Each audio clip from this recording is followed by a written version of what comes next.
transport boats, and if they were loaded and they had to go into the Netherlands, you cannot have a queue, the middle.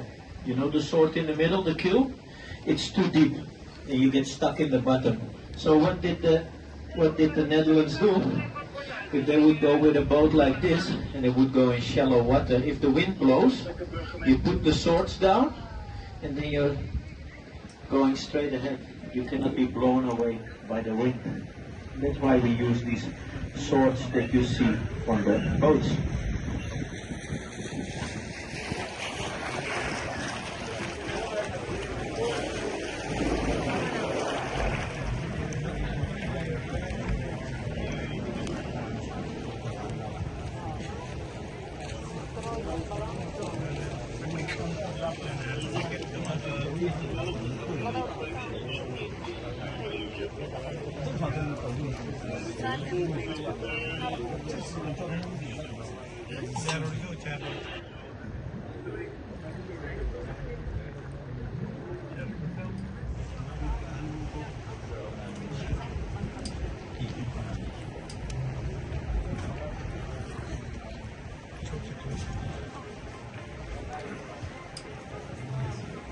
We're about to pass through one of the city's old locks. The small, tippy black building was once the lockmaster's house.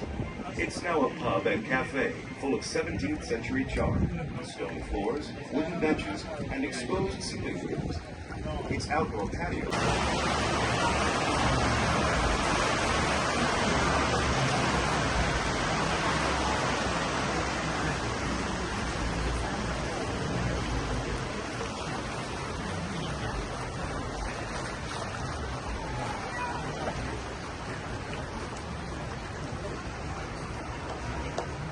We're now approaching the Waterloopplein. It's located adjacent to the City Hall, a large red brick building. The original Waterloopplein was an island built in the 17th century to create a space for Jewish settlers. At the time, it was called Fluyenberg, or Flooding Island. Over time, the name morphed into Flooyenberg, for Flea Island, and the bustling market held here was called the Flea Market. For centuries, Jewish traders sold their wares here. The market continues to operate and is now known as the largest flea market in the Netherlands.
This piece of architecture was met with heavy protests that have since simmered down. In fact, that's how it got its name, Opera. It's derived from the movement against the construction, Stop the Opera.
Maher Brug, otherwise referred to as the famous Skinny Bridge, stretches all the way across the Amstel River.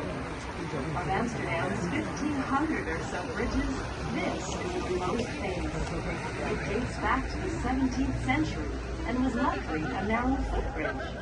Since then, it's been reconstructed more than once and grown wider with age. Legend has it that whoever you kiss while passing under the bridge will be your true love for life.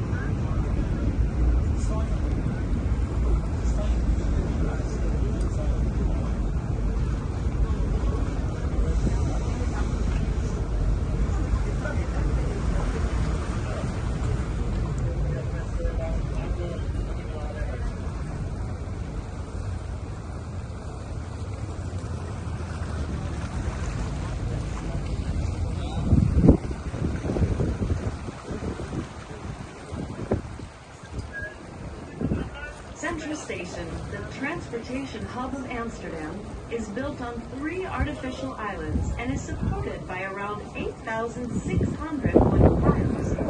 The building was designed by 2 architects, Cutters and Martin, and its front has really been quite different. Made of red brick with white accents, it's a combination of Neo-Renaissance style and Neo-Gothic towers, and is called eclectical architecture.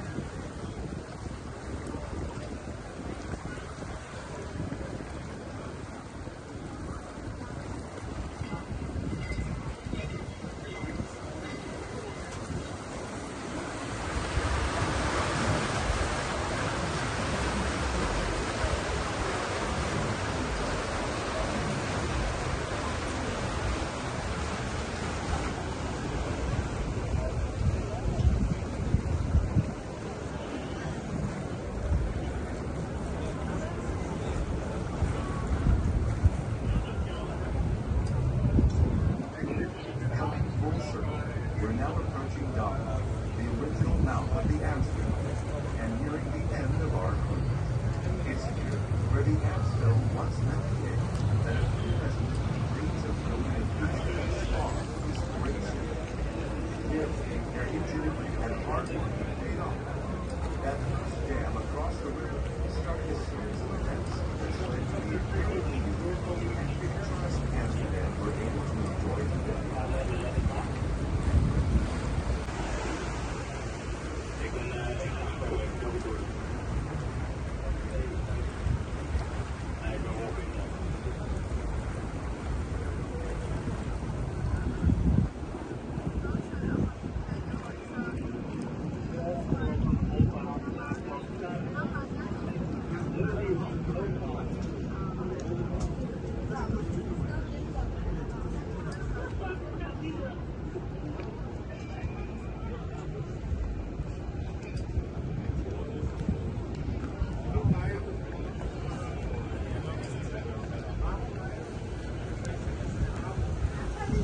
Wants to notice. Don't get forced into details. Ornate door hinges, sculptures, and of course the decorative gables at the roofline. There are several different types of tables and open tables. They've gone in and out of fashion. See if you can spell them all. The oldest type is the spout gable. This basic triangular shape is seen only on warehouses. The 17th century step gable was just as you expect, a series of steps. The next gable with its straight up and down sides and small wood decoration. Rich could afford wine, which was important, but everyone drank beer. Many of the buildings you see are old workshops and factories or warehouses. Merchants originally stored goods in their houses, but as trade increased, more and more warehouses were built. See if you can spot some. Look for triangular spout gables and windows with wooden shutters. The shutters help keep goods dry and dark.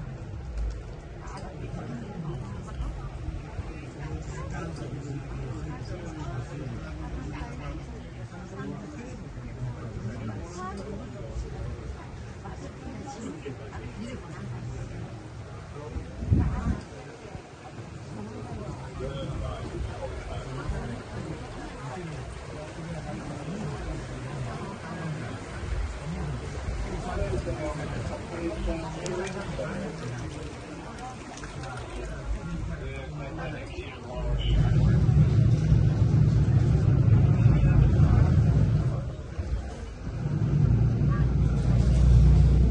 tegen de richting in. Ja, er is een invaarverbod. So if you're from Europe, probably your cacao, your chocolate that's being made is from cacao that comes from our harbor here. We have the biggest storage of cacao in the harbor. Coal, sand from the sea.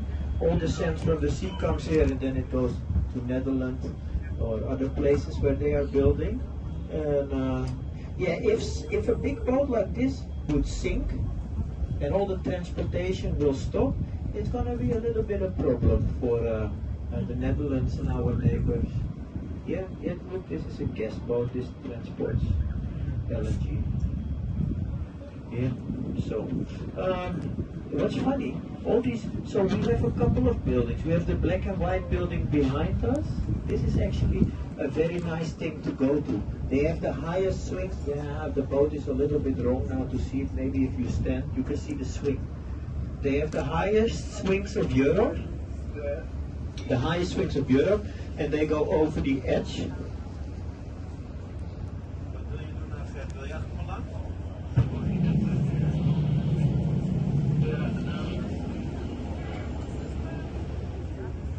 But all the buildings that you see, all these new buildings, they have been built the last 15 years. If you came here 15 years ago, all these new buildings until the end were not here. We built a complete new skyline in about 15 years time. Yeah. My advice is go to the Adam Lookout Tower, the greatest lookout point of Amsterdam. And if the sun goes down, you can see the sunset, you can see the sea, the airport. You can have a drink, alcoholic, non-alcoholic, whatever you prefer. And then you can see those beautiful sun. You see it going down into. Is the city's mayor, whose official residence is at number 502 Herring Drive.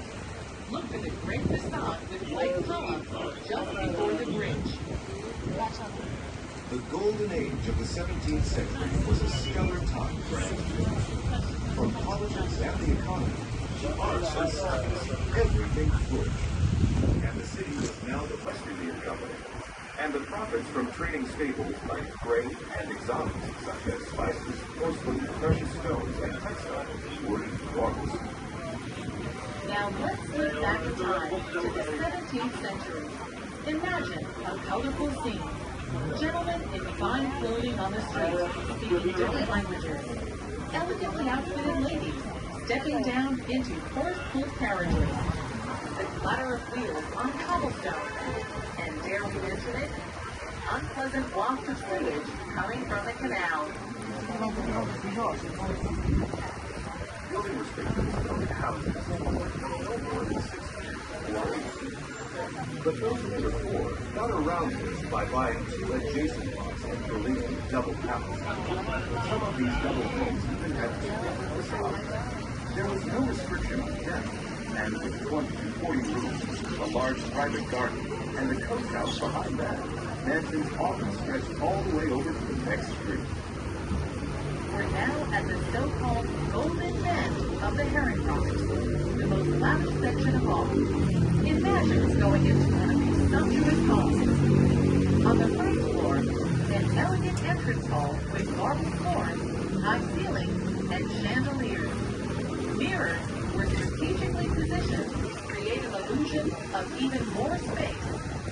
And single-lot houses would often have a fake door on the side of the entryway to make them appear bigger than they were. Rooms were richly decorated with paper wallpaper, oil paintings, fine sculptures, and exotics such as Turkish rugs and Persian silks. In the second half of the 17th century, Parisian furniture, Louis XVI style, was very much in vogue. As a gentleman, you might join your host in a deep-colored smoking room. A lady, your hostess would receive you in a light blue salon or tea room. Here, you sit for a first-hand glimpse of life inside an opulent canal house. There are 2 wonderful museums in the area, the Hilding in Lobenhaus and the Felix Holzhausen.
Thank you.